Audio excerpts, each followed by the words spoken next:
मुर्दाबाद मुर्दाबाद रेती चोरीची चौकशी झाली पाहिजे दोषींवर कारवाई झालीच पाहिजे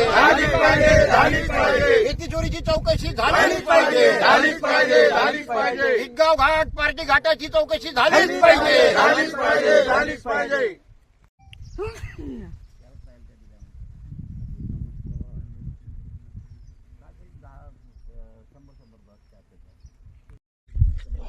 नमस्कार, मी दीपक भोयर, पारडी या गावचा ग्रामवासी.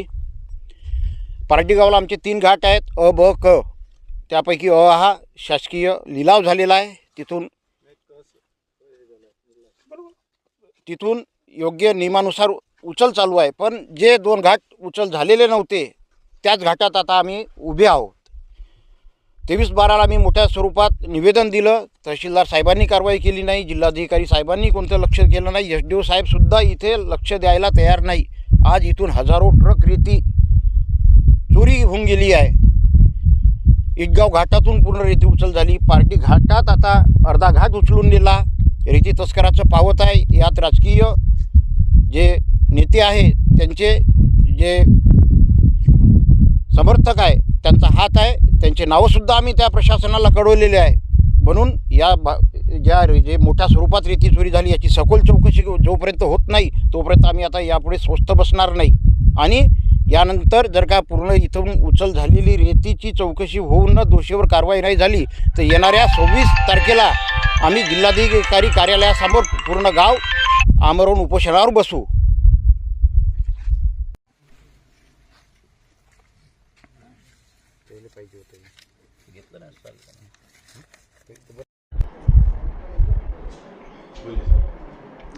माझ्याकडे सध्या तहसीलदार या पदाचा प्रभारी कारभार आहे. काल इटगावाबाबत स्टॉक असल्याबाबत माहिती मिळाली. लगेच संबंधित तलाठी, पारशिवनी पोलीस स्टेशनचे PI हे त्या ठिकाणी गेले.